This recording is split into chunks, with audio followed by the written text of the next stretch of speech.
All right, so you want to bring up the next slide?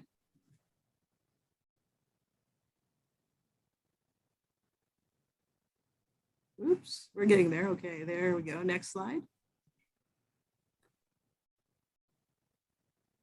All right, so Jim Chen is a member of the executive committee of the Atlantic Economic Society, and he is also an IAER board member. He's at Michigan State University. He does a lot of work in machine learning. He's your go-to person if you have questions about that. He has a degree in law. And it's kind of spread over two fields, law and economics. So without any further ado, I'm going to turn the reins over to Jim.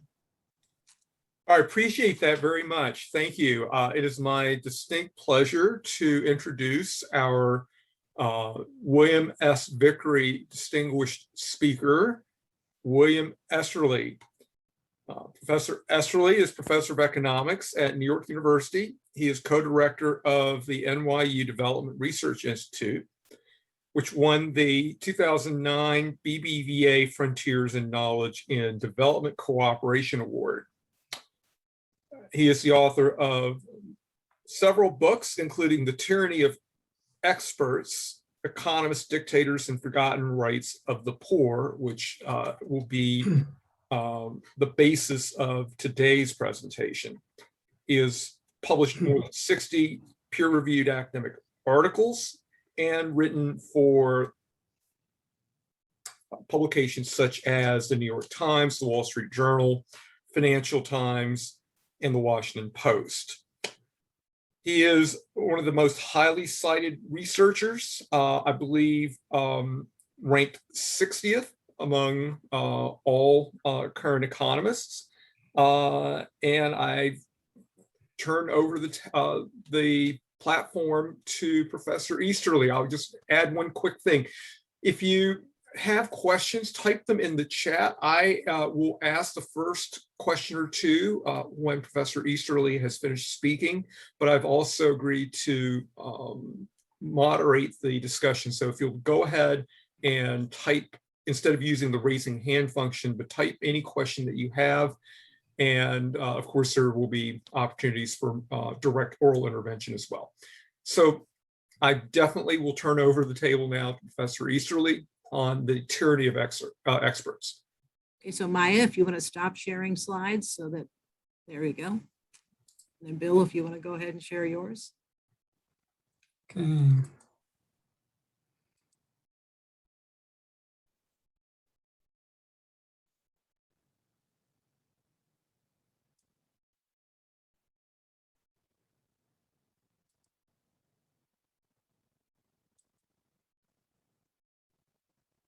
You should see a green share screen button at the bottom. Yes, you should be seeing my slides now. Not yet. Oh, okay. Oh, here we go. There we go. Okay. Let me get into my slideshow here.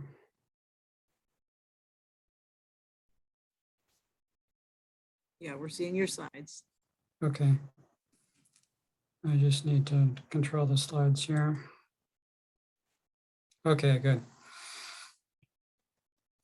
All right, hello everyone. It's really a pleasure to be with you. I wish it could be in person instead of Zoom. What I want to talk about this morning is the tyranny of experts in economic development. So what do I mean by tyranny and what do I mean by experts?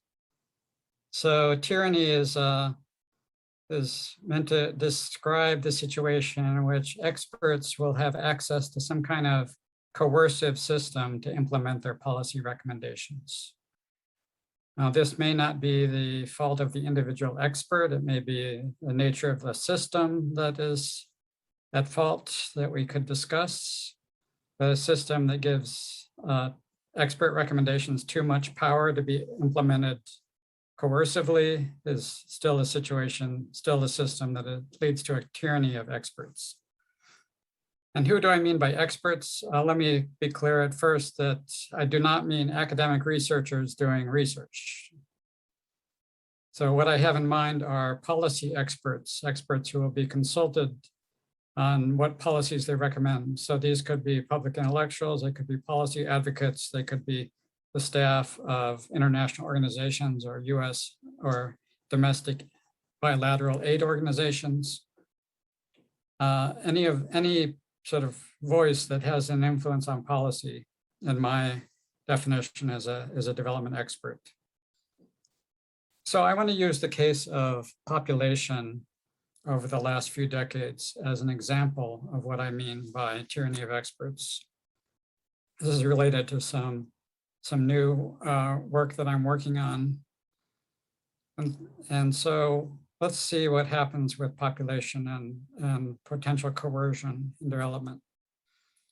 So in the 1960s through 1980s, there was a big scare about a Malthusian scare about overpopulation with fixed supply of land.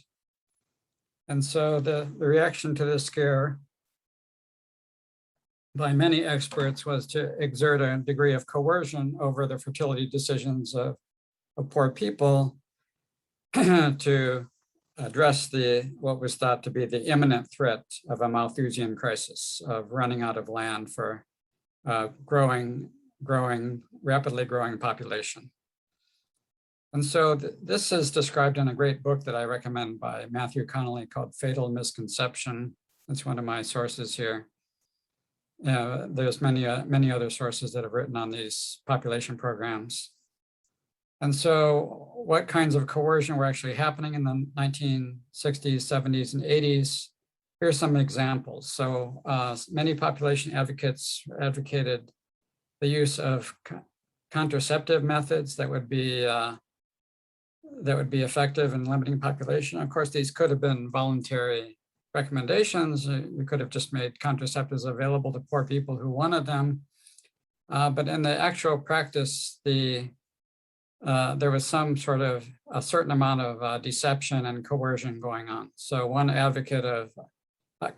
forceful advocate of population control was in favor of IUDs as a contraceptive and thought they would be particularly useful in what he called underdeveloped areas where there's not enough motivation to control population. And he thought the advantage is that you can put in an IUD and then once it's in, the patient cannot change their mind about whether to have population control.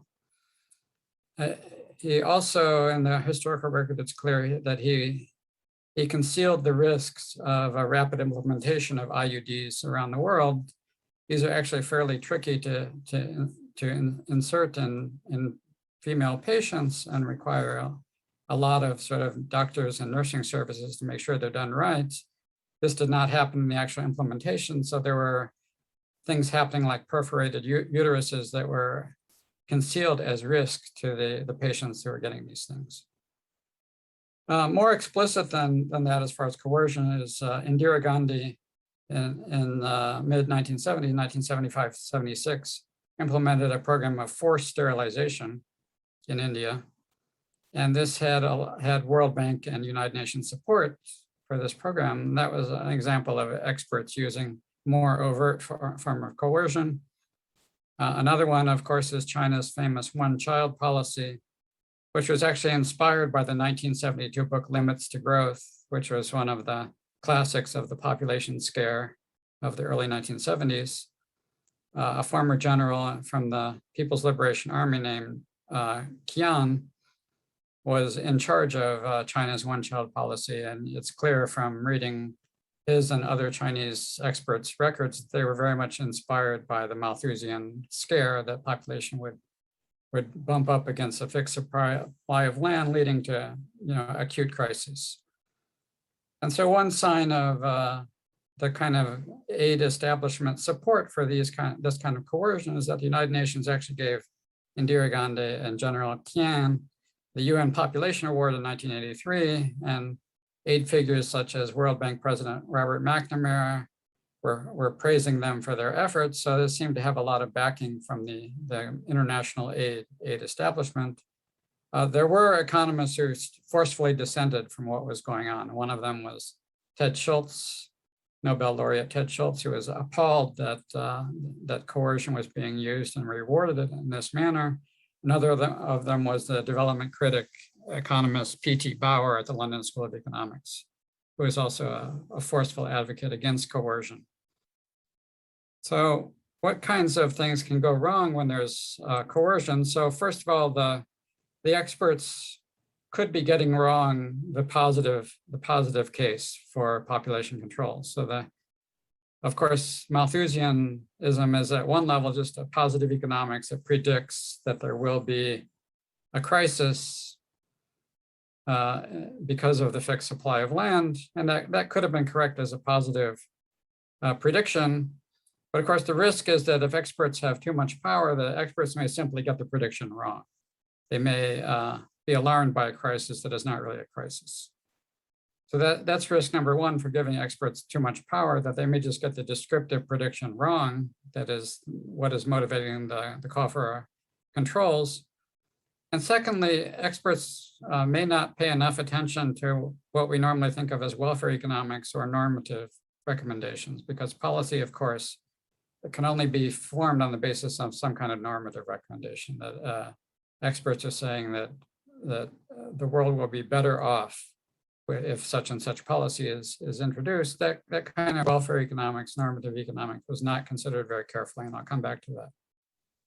So what about the positive case for population controls, that there will be a crisis?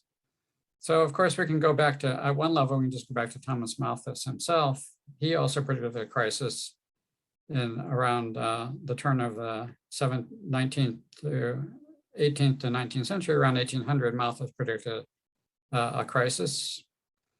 And then, of course, the 1960s and 70s scares by both experts and popularizers, like the author of The Population Bomb, Paul Ehrlich, in 1968, The Limits to Growth that I already mentioned, 1972, but also many mainstream development economists and consultants, again, not academic necessarily, but those who are actually recommending policy, also predicted that there will be an acute population crisis. So of course, what is the basis of the Malthusian model? It's that with a fixed supply of land and rising population, you will simply depress food per capita supplies to a very low level that would eventually result in famine, in malnutrition, in rising food prices. So these are all predictions of a model in which there's this fixed supply of land. So think, for example, of a Cobb-Douglas production function with three factors: physical capital, labor, and land. Labor will increase with the population supply, with population growth, and that will lead to diminishing returns such that the marginal product of land is falling rapidly. So the food supply will reach a crisis level as population keeps growing. The food supply per capita, because of diminishing returns, will reach a critical level. And so what actually happened with these predictions? So we can check them both in the long run when Malthus was predicting, and we can also analyze them more over the recent decades when the more recent population scare experts were predicting a crisis. So in the very long run, what happened with famine? This is a great chart that's been produced by a really valuable historical and current data source called Our World in Data. And this goes back to the 1860s, so not quite back to Malthus, but well back into historical times. Since Malthus, what was happening to the famine risk worldwide, as in fact, world population was growing very rapidly over this period in the 19th and 20th centuries. What happened to the prevalence of famines? Does it conform to the prediction of Malthus and later population scares that there will be increasing famine over time? And so no, we see that it does not, that it's actually the opposite. Famine deaths, this is the variable here is the annual rate of people dying due to a famine per decade per 100,000 population. So this is the death rate per 100,000 world population in the world as a whole from famine. So we see there's some spikes associated with particularly acute famines But then by the 1970s, suddenly the famine rates become sharply reduced. So in more recent times, the famine rates have come down very, very dramatically, and some of this data should have been available to those who were raising the population scare in the 60s through the 80s. And actually, it's interesting, some of these famines also do not conform to Malthusian famines. They are not because of shortage of land or shortage of food. They are because of some gigantic shock, such as war, or in China in the 1950s and 60s, the Great Leap Forward, an extremely misguided policy that severely disrupted the agricultural economy, led to a giant famine in China in the late 50s and early 60s. And that's part of this spike. These high famine numbers in the 50s and 60s in this graph are due to that very non-Malthusian famine. So it's clear, and this, of course, none of this is going to be surprising or new to a lot of you. This is pretty well-known stuff. I show it here just, it seems, fulfilling the definition that someone often gives, that economists are someone with an impressive grasp of the obvious. So it seems pretty obvious here that the famine predictions of Malthus did not come true. The purpose of showing them here is just to dramatize how much this data should have been available to the experts in the 60s through the 80s who were advocating draconian controls because of a coming population crisis. So that's one reason to be leery of giving experts too much power, is they may simply get the positive economics prediction wrong. What about in more recent times, the prediction of malnutrition? Has that come true? And so over recent decades, which is all that we have for the data, in developing countries, the prevalence of undernourishment, malnutrition, as measured by the FAO, this is the share of the population that consumes an amount of calories that is insufficient to cover the energy requirement for an active and healthy life, as defined by a minimum dietary energy requirement.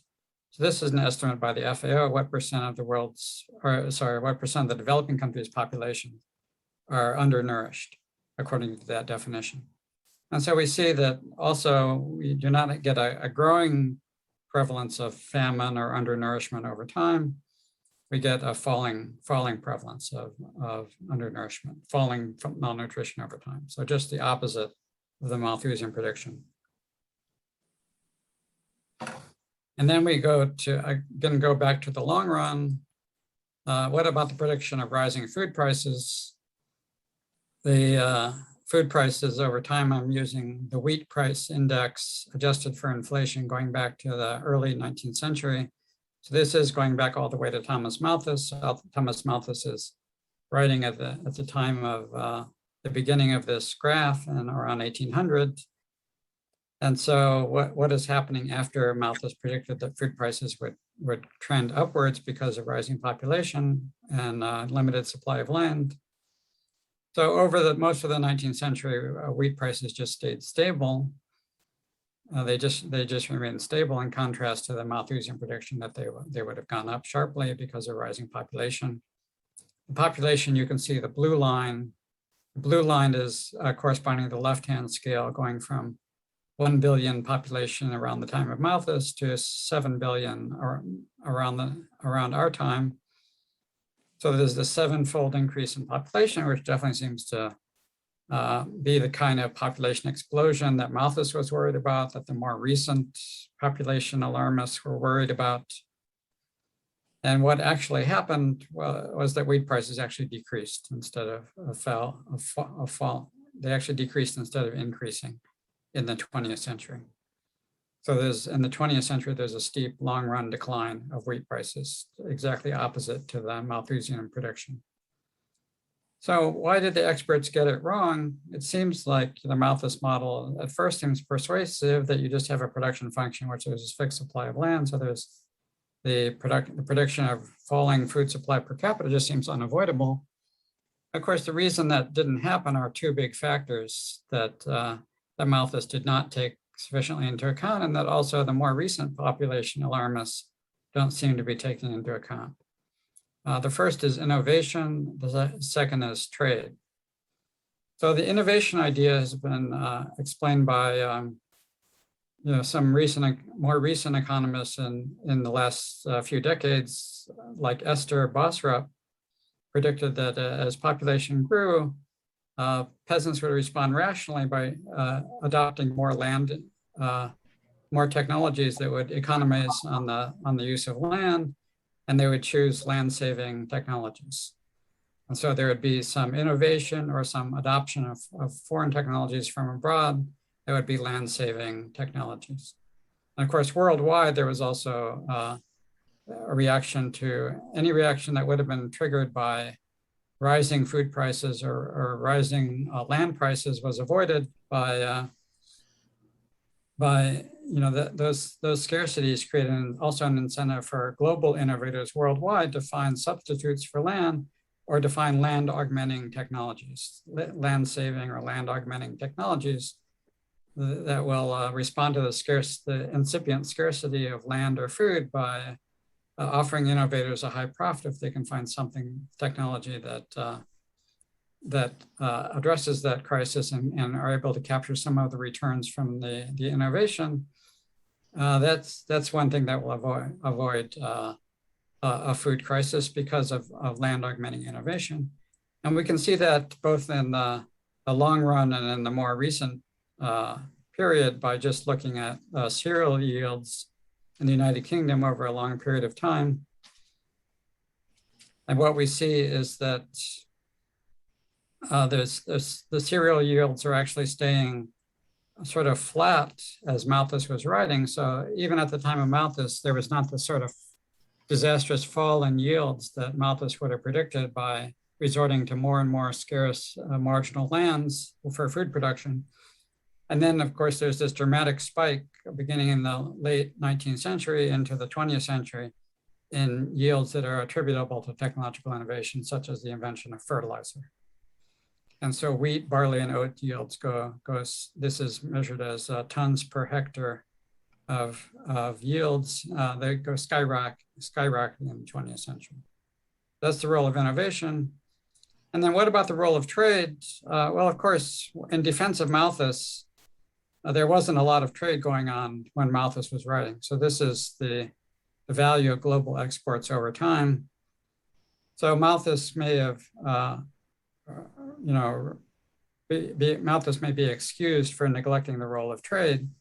But of course, the more recent population alarmists don't have that excuse because trade was already exploding at the time that the population alarmists of the 60s through the 80s were writing.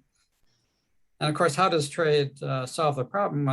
Again, let's go back to the impressive grasp of the obvious that is only relevant because the obvious doesn't seem to have made its way into population policy in this period.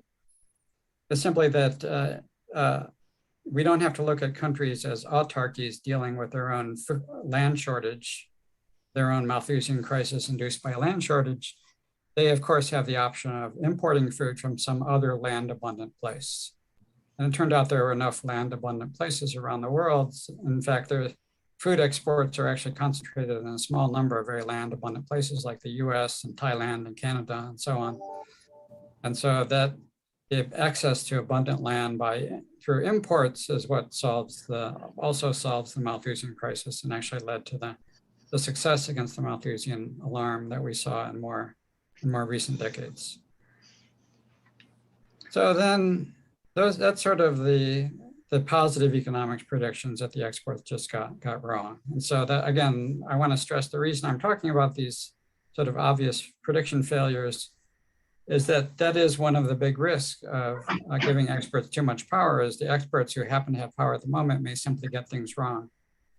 If experts are subject to a more a freer process in which no one group of experts has any coercive power, but there's just a free and open debate among many experts and a kind of democratic response to what recommendations to accept, that kind of freedom of debate will allow no one group of experts to have too much power and thus not confer on any one group of experts the risk of getting things very badly wrong through mistaken predictions. That's less likely if we have kind of an open society worldwide of experts that can hopefully get more likely to get things right. There's my dog in the background.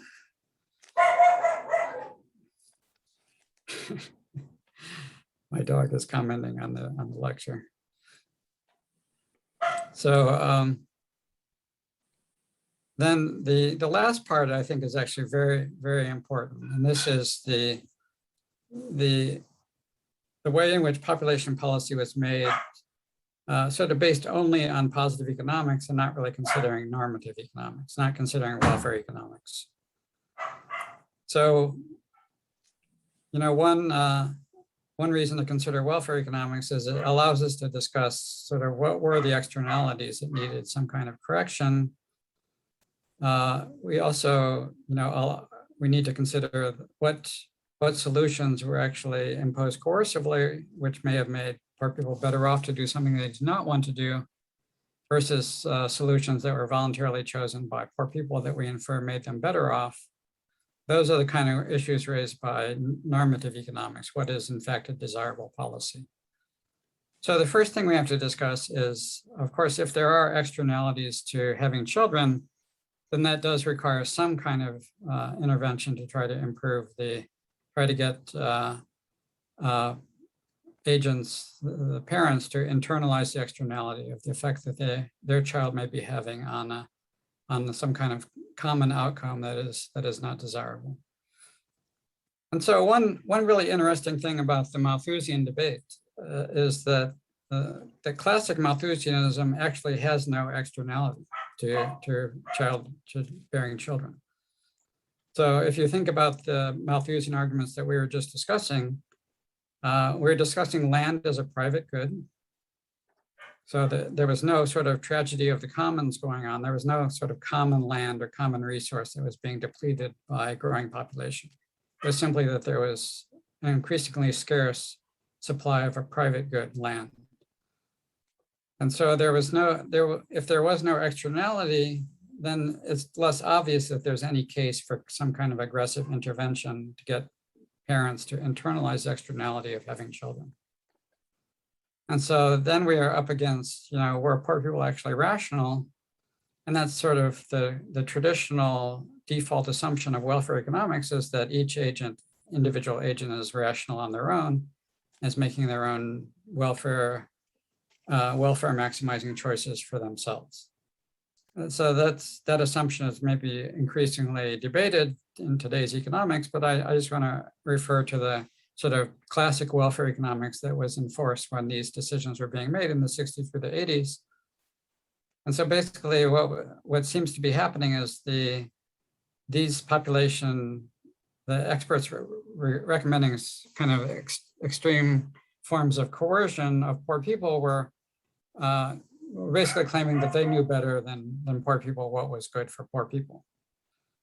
Whereas if we have a view of the world in which poor people are rational, maximizing agents, which I admit is the view of the world that I prefer, and was the view of the world advocated by people like P.T. Bauer, Julian Simon is another economist who was very vocal on this, Esther Bosra, et cetera, Ted Schultz, of course. Then, you know, if poor people choose to have more children by revealed preference in traditional welfare economics, we infer that poor people are better off having more children if they chose voluntarily to have more children. That's sort of the traditional welfare criteria. And so with no externality and with the principle of revealed preference, then any sort of population control makes poor people worse off, not better off. The equilibrium with population controls will be Pareto inferior to the one without population controls. And so implicitly the view here is that poor people are actually, even if there had been a growing Malthusian crisis, poor people would have been able to rationally internalize that crisis by, you know, internalizing the risk their children would not have enough to eat and choosing to have fewer children. So that's the sort of classic view of what was going wrong here, is that poor people if we have a view of the world that poor people can be trusted to maximize their own well-being and are rational, then to have experts coming in with coercive power saying we know better than what poor people, how many children to have, and interfere in those decisions, that is welfare worsening and not welfare improving. And so that's the problem from normative welfare economics with the population controls. And of course, the reason why poor people were actually continuing to have a lot of children that led to rapid population growth, we can again refer back to the positive economics of the way things actually turned out. Is poor people actually knew that there was not a Malthusian crisis coming. So it was actually the poor parents who got it right and not the Malthusian experts who got it right. That poor people knew enough to know that there was no crisis coming, and they rationally chose to have more children because they wanted more children, and because they think of children as a consumption good that they want to have. And so experts have no business in this view contradicting poor people on what they want. No more than any of us would like to be contradicted and coerced into having less children than we would want to have. And then the other process is, even if there had been an externality, you want to have some way of having some kind of democratic process of how to deal with the externalities, even if they do exist. And so again, and this is not a scientific conclusion. Again, this is sort of a normative preference that you have to decide where you stand if you want to be recommending some policy. And so, in a democratic society, that it will deal with collective action problems, with externalities, with public goods, et cetera, by, there'll be some sort of democratic process in deciding what kinds of taxes or coercion or other interventions are appropriate to deal with those externalities. But you would still be giving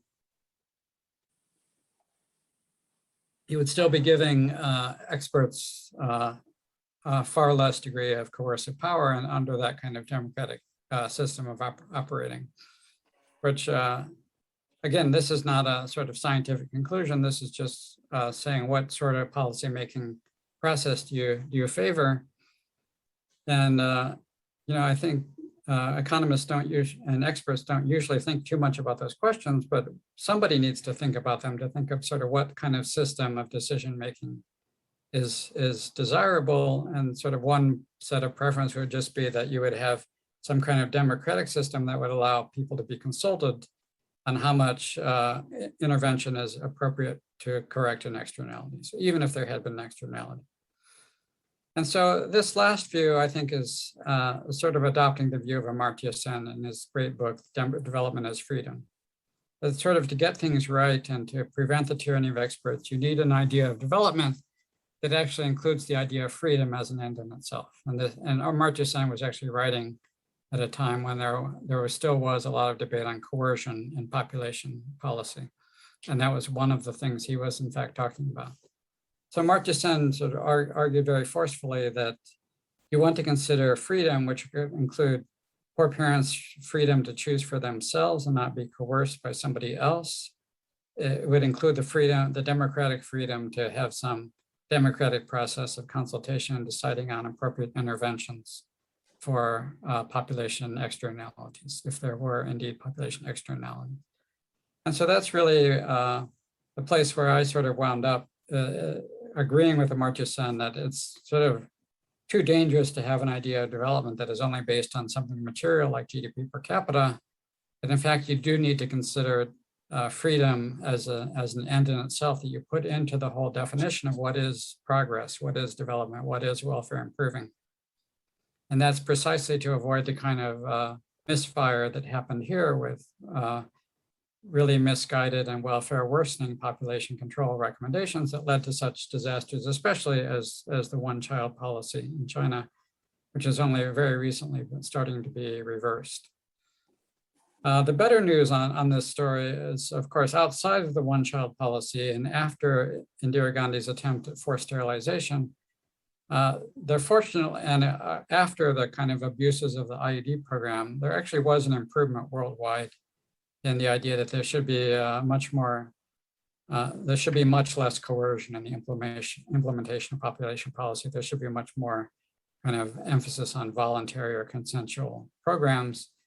And so you could say at the end of the day, even though it seemed like critics like P.T. Bauer or Julian Simon were really losing the argument at the time they were making these arguments in the 60s and 70s and 80s, but in the end, they actually wound up winning the argument, convincing most of the development world that coercion was undesirable and unnecessary to get population under control.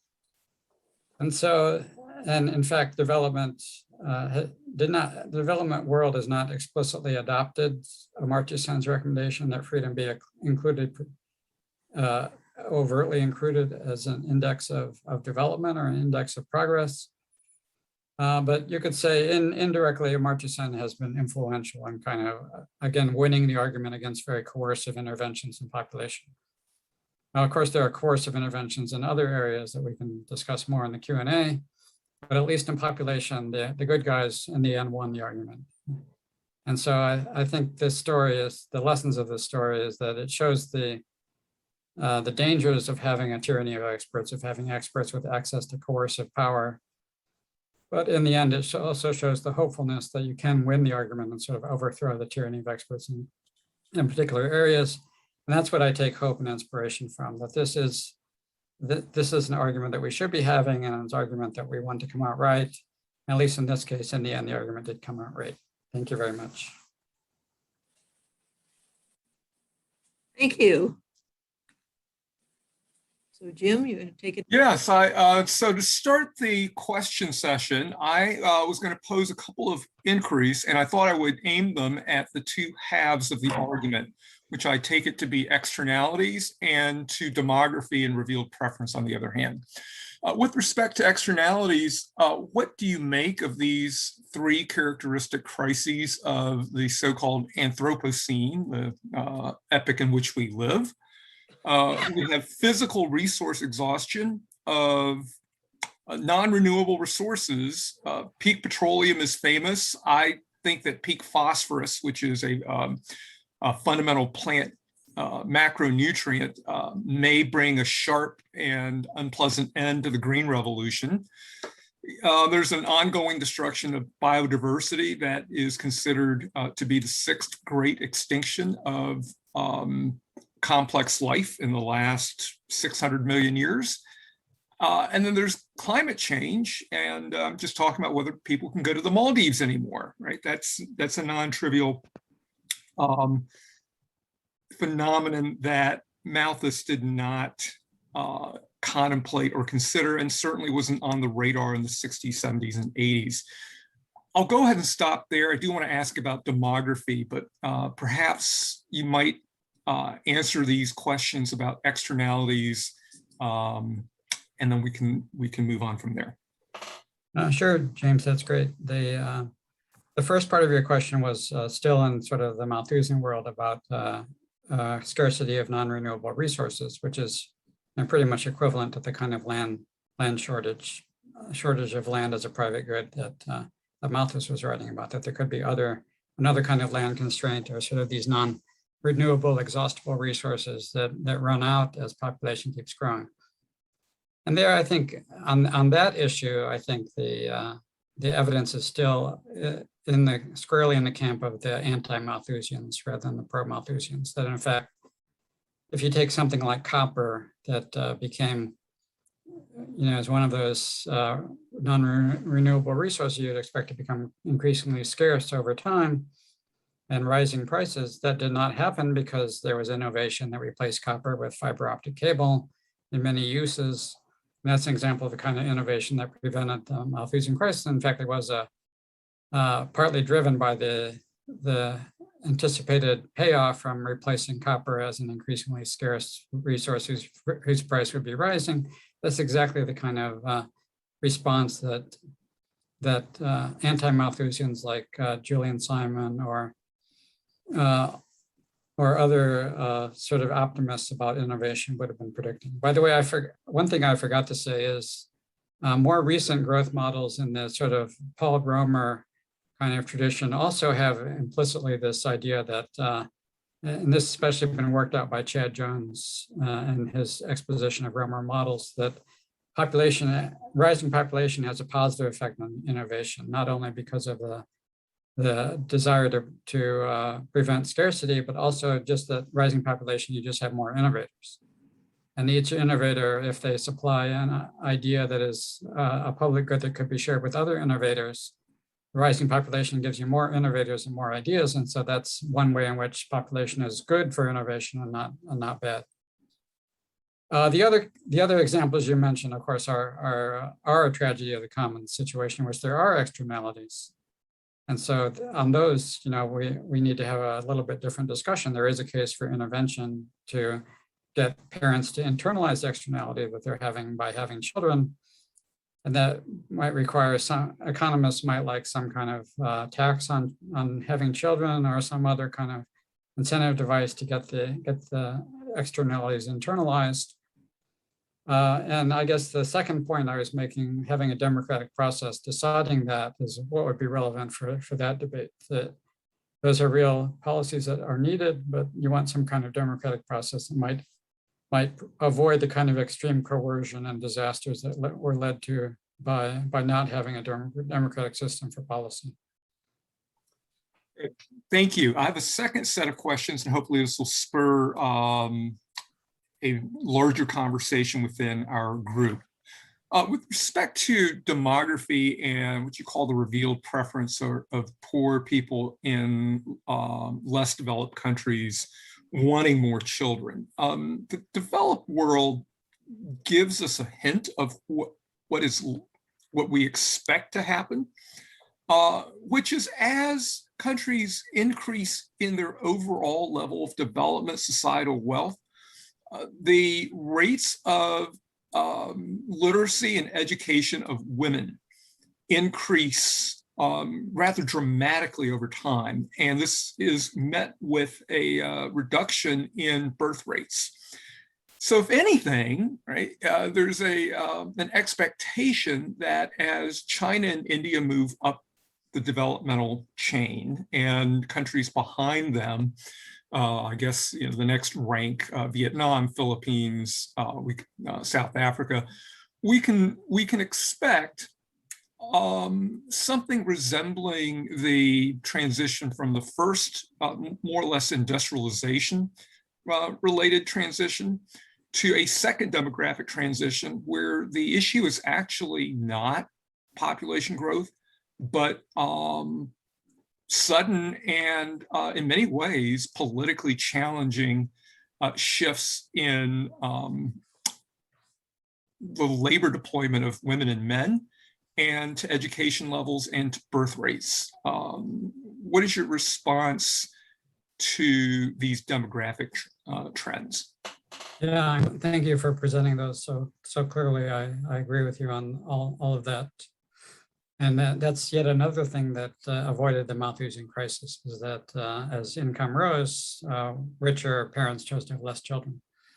That still doesn't mean that there was anything irrational going on with poor people. If they wanted to have more children at lower income, that doesn't automatically make it irrational. So it's just another reason why the Malthusian crisis was over-predicted, is because rising income also eventually predicts the population growth will come under control basically by itself spontaneously without the need for aggressive coercion to prevent the Malthusian crisis. All right, thank you for answering those questions. We have a good group of roughly 16, and no one appears to have forwarded any questions for me to moderate.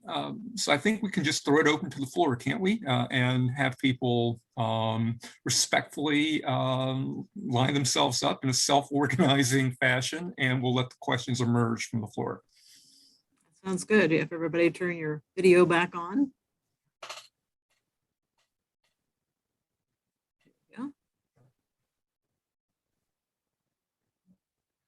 Great to see all of you. There we go. We just about have everybody back. All right, Marek Hudek. Thank you for the great talk. I have a general question about the role of experts in society. So my question is, how can societies take advantage of expert knowledge without falling into tyranny?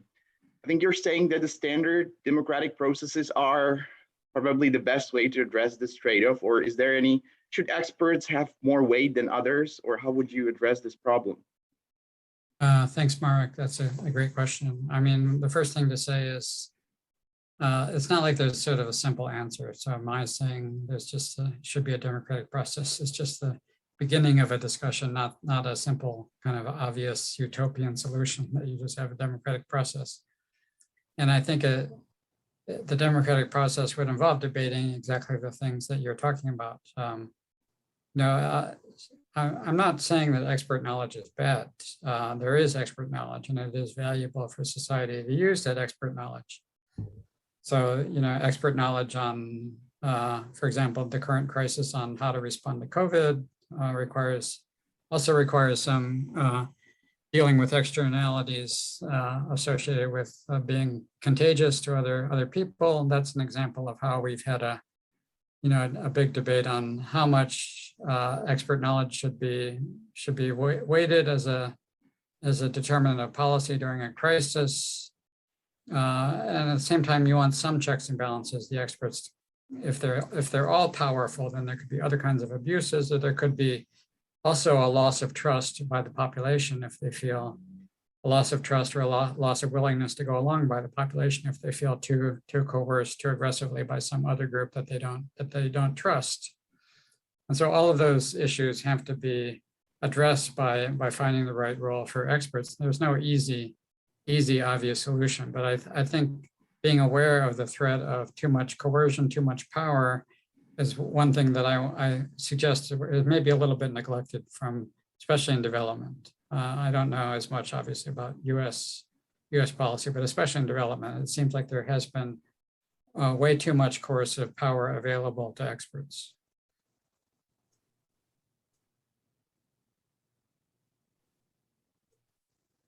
I suppose I have a question.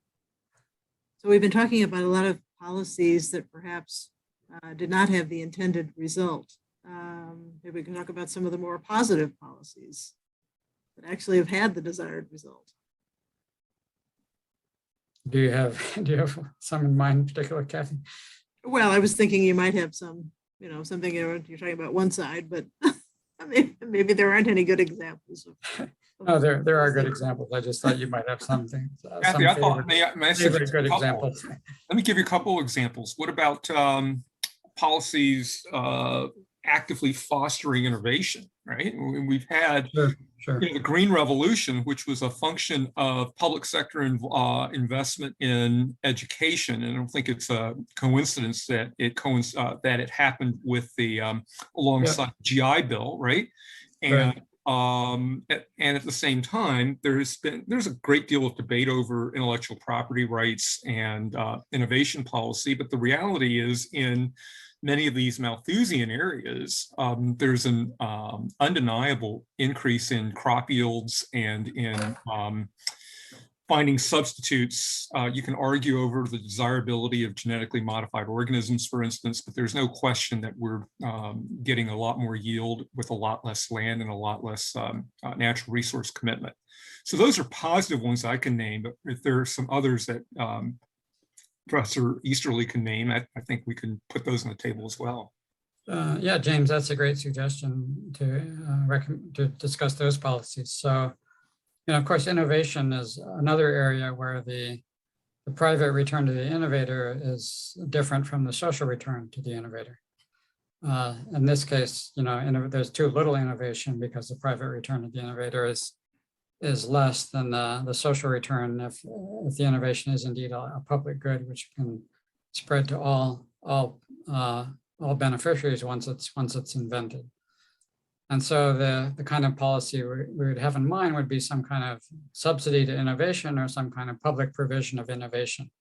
And I think that's exactly what happened in this case, as you pointed out, James, that there was some good policy was on kind of sponsoring international innovation in the food area that led to the Green Revolution. And so that is a good example of a policy in this area that happened that did come out right. I think in general, you can argue on under what kind of policy is innovation going to be higher and more available to everyone, more likely to happen. And I think that's also another case for having a free society, that in a free society, the innovator is more likely to be able to capture the returns of their own innovation. And also in a society with both economic and political freedom, there will be sort of like a market test of the innovation, in which the market will tend to point out which innovations are working and which do not. In an unfree society, the risk is there will be some innovation that is imposed by the state or by someone else that will not be subject to any kind of market test or scientific test of open scientific debate. And that's a society in which there's both not enough incentive for innovation, and there's a risk that the innovations will be the wrong innovations that will lead to not good consequences.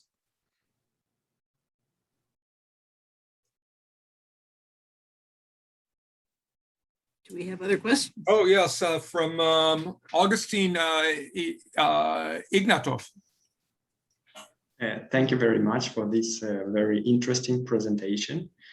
I would like to have a question regarding institutions, as the institutions will improve in the developing countries. For example, the pension systems. People will not have to Sorry, rely I on. can't see you on the screen. Are you online here? Yes. Maybe he's off your screen because we. Oh, yeah, you're right. If you That's switch to right. gallery view, everyone should be visible. Yeah. Okay, yeah. Uh, Okay, go ahead, sorry.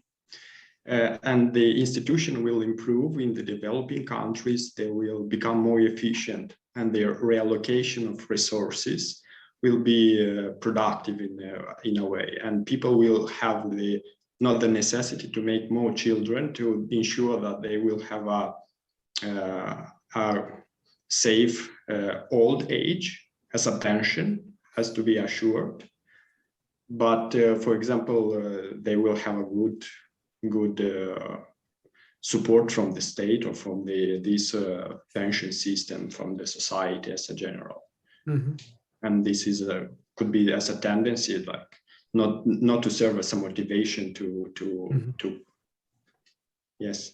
Thank you. Okay, thanks, Augustine. That's a great comment. It's I think you're discussing another policy that could be relevant, that parents could also be having children as an old age insurance device, that the children will support them in old age. I think that's what you're referring to.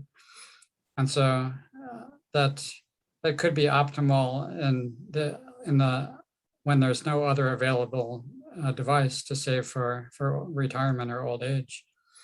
Parents may not have chosen that if they had an option of some kind of old age support, not through children, such as a state's supplied pension like Social Security, or maybe just an improved functioning of a private pension market.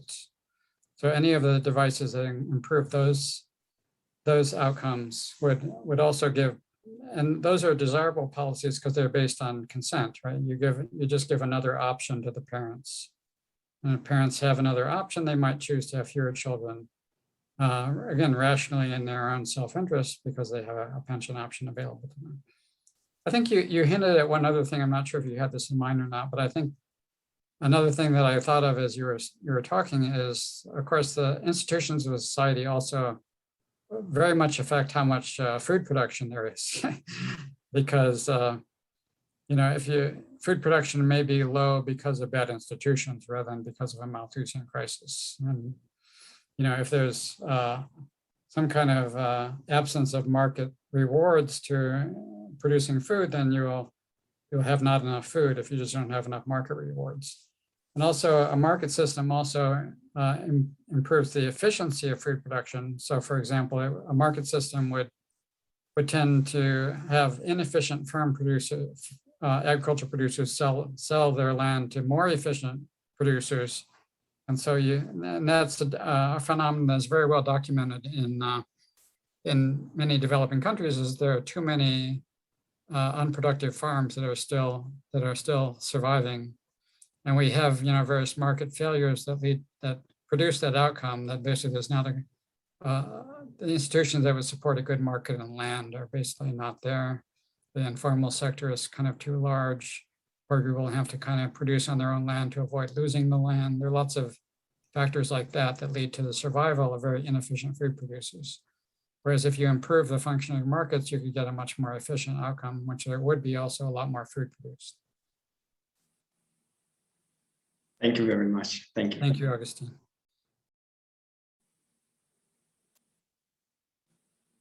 We have questions from anyone else? Don't be shy. I'll throw in one just to stir the pot a little bit. And I'll speak as a member of the demographic that seems to be the source of this particular argument.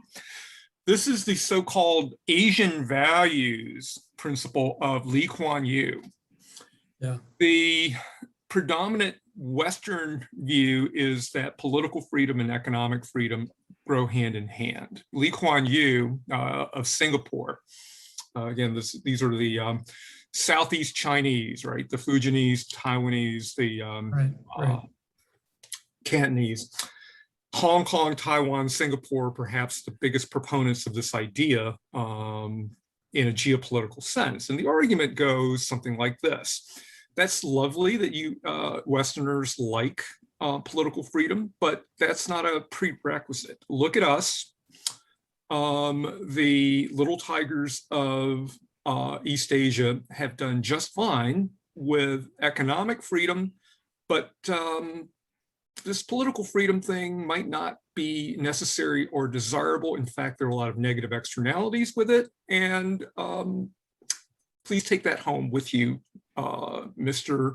European or North American imperialist. We'll do just fine. What do you say in response to that very Confucian argument? Very, it is stereotypically East Asian and particularly Southeast Chinese, but it has resonance in the rest of that part of the world, including the Indian subcontinent. So since China and India are central to your story, what do you say to proponents of the Lee Kuan Yew Asian values hypothesis? Yeah, so great question, James. I'm glad you mentioned the word imperialist. I think that's one way to begin the discussion. Is another kind of freedom is some kind of collective freedom that we might call something like national independence or national self-determination that takes away the power of some external group to impose their solution on you, which could include democracy. And so that's another kind of, freedom has more than one dimension. It's not just individual parents' freedom to choose it all. The democratic freedom is sort of like a collective freedom of within the society to have consent of the governed on policies.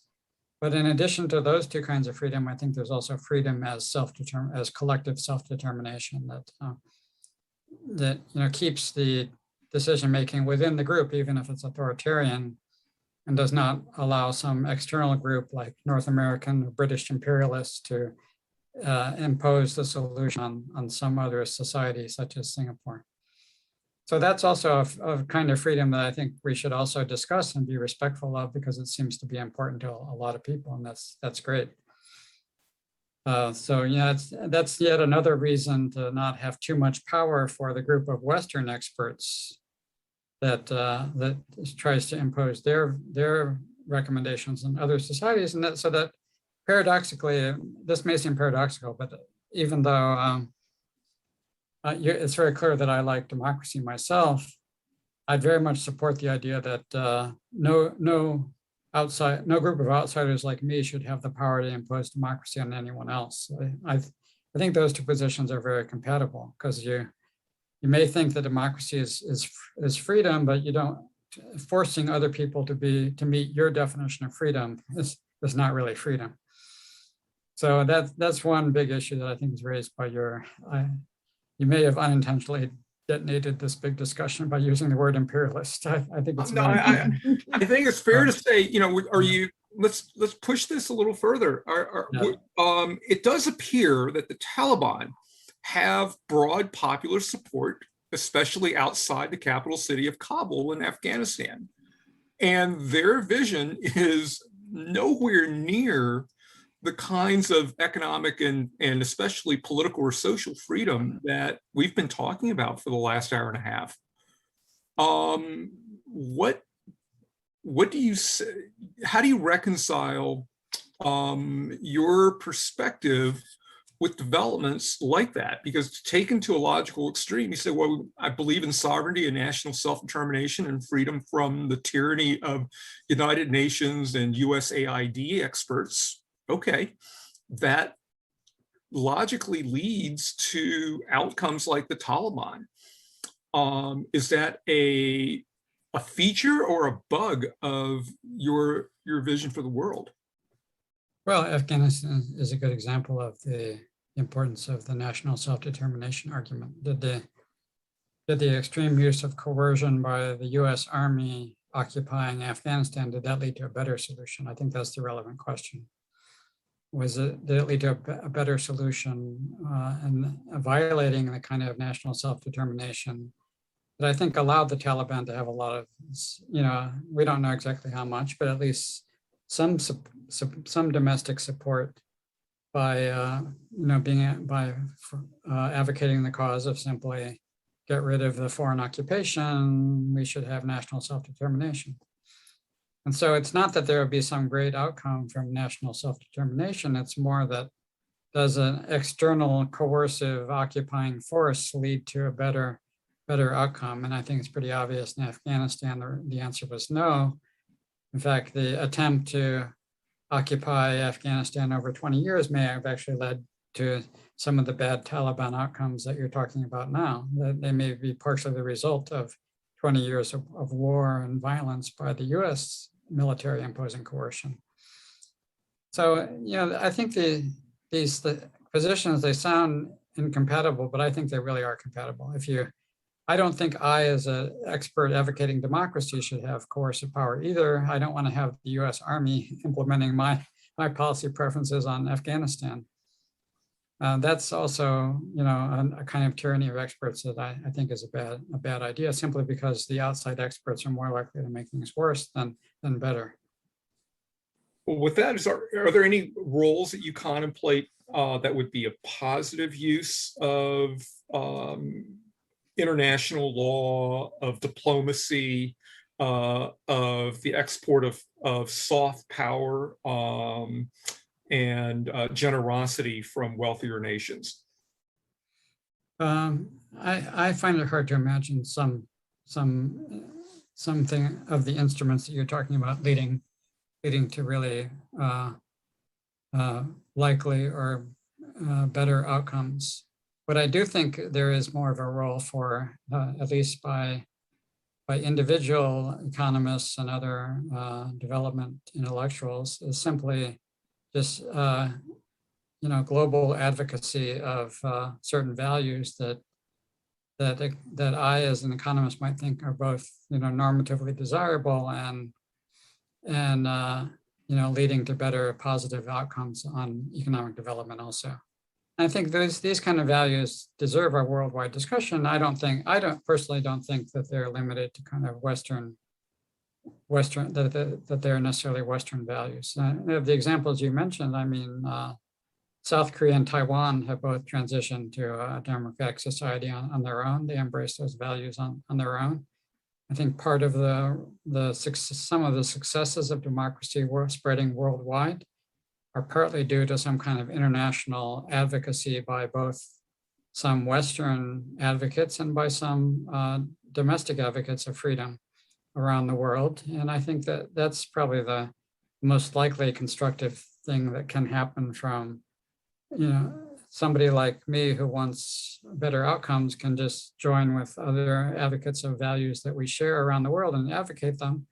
And there'll be others on the other side that like you said, James, might advocate some kind of collective Asian values of the kind that Lee Kuan Yew advocates. And no side should be able to force its its solution on the other one, it should just be part of a worldwide debate. And then let's all just participate in that debate and have an honest debate about that. If I may, I want to push hard on this because the great contribution of the United States and the international community in the post-Second World War era in particular, a lot of it comes down to a month-long meeting in Bretton Woods, New Hampshire, right after the war. And this is the celebrated meeting that led to the World Bank, International Monetary Fund, and GATT, the forerunner of today's World Trade Organization, and much of the free trade and this mostly Western, mostly liberal, very democratic set of global institutions from which many of these experts stem. Is thought to be one of the lasting legacies of the American, peculiarly American contribution to the post-war economic and political order.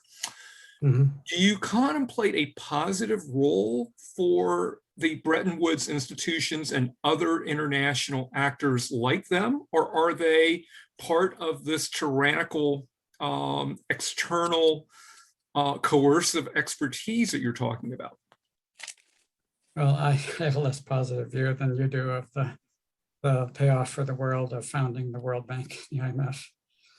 And if they have had a payoff, it's partly of the sort of unintended kind that you mentioned, that the staff of those institutions may themselves be good advocates of the ideas of economic and political freedom, especially economic freedom and free trade. And by the way, that would include also lots of non-Western staff as well as Western staff. So that may be positive. I mean, the problem with World Bank and IMF is they do kind of wind up having some coercive power, and that they can basically use loans as a bribe to force desperate national leaders to kind of go along with their recommendations. And I don't think that's a good thing. Yeah, I think that any type of expert that has coercive power, I usually think is a bad thing. Well, as IMF is historically the European institution, the World Bank is the American institution, right? There was like implicit, and it literally was a gentleman's agreement, right? The winning Western powers said, we'll divide the world across the Atlantic. And this is the legacy that we have. Is there a role in a future that would give China, India, Sub-Saharan Africa, Latin America, South Asia a more explicit role in these global institutions? Is that a solution? I think the solution, if you have too much power for these institutions, it doesn't necessarily improve things to give that power to some different group or share that power with a different group. I think the root of the problem is too much power rather than who exactly in the world is sharing in that power. I certainly agree, I certainly believe in, India and China and other developing countries having a voice in international debates on policy. I totally agree with that one. I think the root of the problem is too much power for international institutions. So that's where the reform should start rather than who has the power. But surely you like the World Trade Organization because it actually enforces liberal rules of free trade, right? The World Trade Organization is the last thing standing between this very pro-innovation, pro-development system of trade and the domestic tendency toward autarkic, import opposing, trade opposing tendencies that we see in post-2015 United States, in Brexit-dominated Britain, and some responses to post-Brexit Europe. There's some anti-trade tendencies, especially in the eastern half of the European alliance. Populism is on the upswing around the world. So surely you would at least carve out an exception for the expertise and the international legal authority of the World Trade Organization.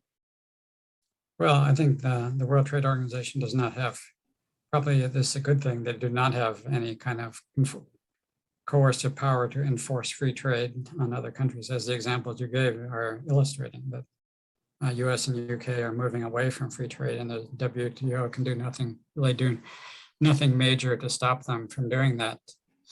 And this is, and again, free trade should be something that is sort of adopted voluntarily by in the name of some kind of national self-determination by other societies.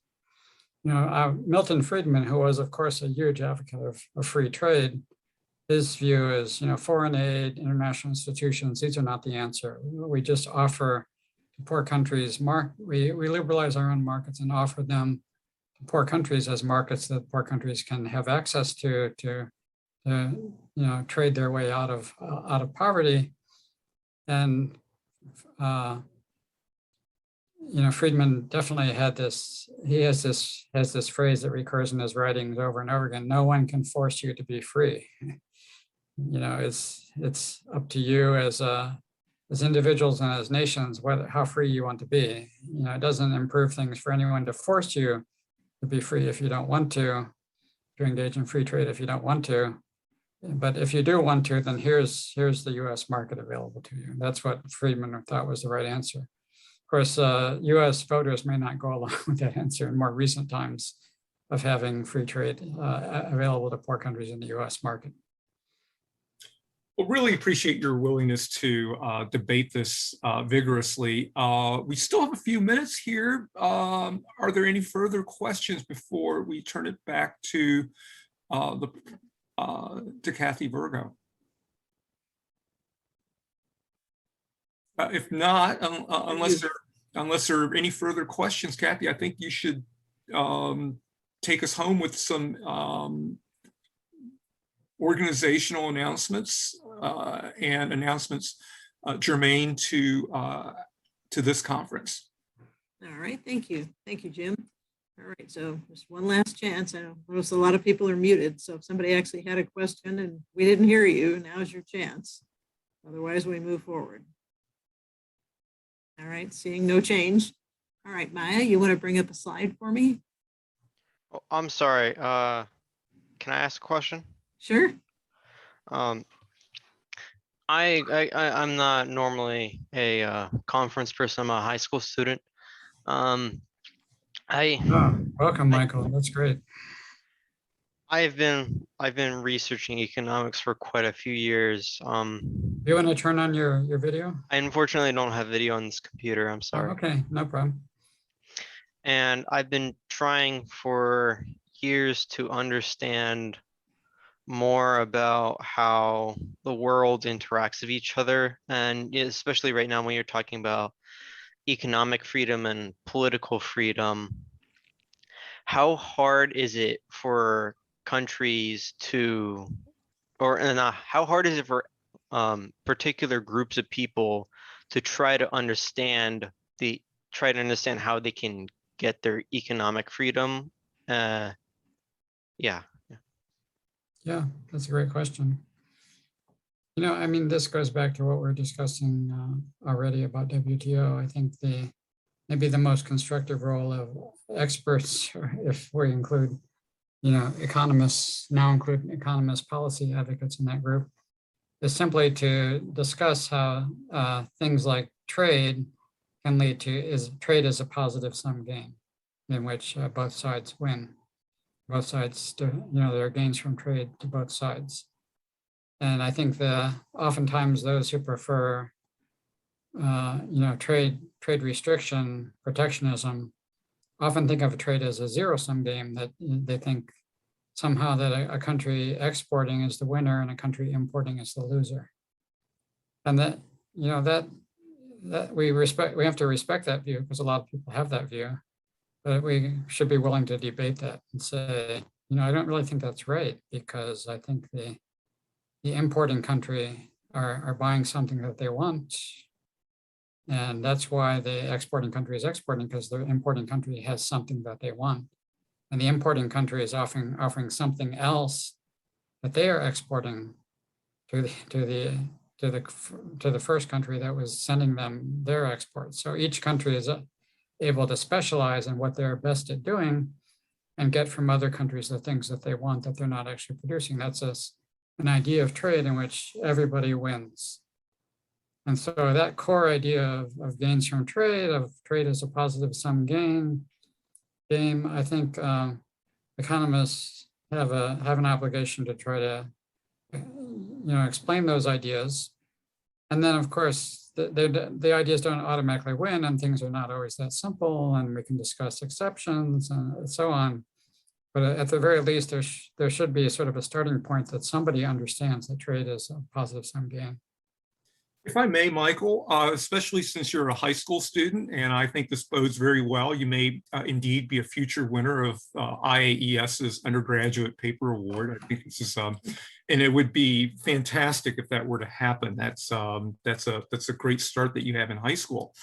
But I would say that use this opportunity to try to close the circle on today's program, because Malthus was one of the three, I would consider the three founders of classical economics, people who are still read today. And the other two figures in that trio, the holy trinity of late 18th, early 19th century British economics. Malthus is one, but David Ricardo and Adam Smith are the others. And the one thing that united these three very different thinkers was a belief that free trade and voluntary exchange and comparative advantage would ultimately redound to the benefit of society. And I think if you look at it from that perspective, there is a way to rehabilitate the otherwise dour minister who was Thomas Malthus, but also the contributions that he made alongside Ricardo and Smith to what we now understand to be classical and the foundation of so-called neoclassical economics. So as you read these things and think about them in your formative stages as a future economist, really encourage you to engage today's presentation in this discussion of original ideas and big principles that 200 odd years later are still motivating vigorous debate among us. Thank you. I will take those into account when I continue reading. Thank you, Mr. Chen. Thank you, Professor Easterly. All right, do we have any other questions? Anyone else who's been muted and asked a question and we didn't hear you? Want any more questions? You'll have to unmute first. Okay, all right, well, then we will move ahead with the slide. Maya, if you can bring up so there we go. But at any rate, we just wanted to say thank you for your patience and entertaining all the many questions. Thank you, Kathy. That's great. I appreciate it. Speaking to our group today. Thanks to all of you. Yeah, thank you. So I guess we can all, I don't know if you can hear us, but we can all clap. Thank you for your presentation. Thank you very much. Thank you. Thank you.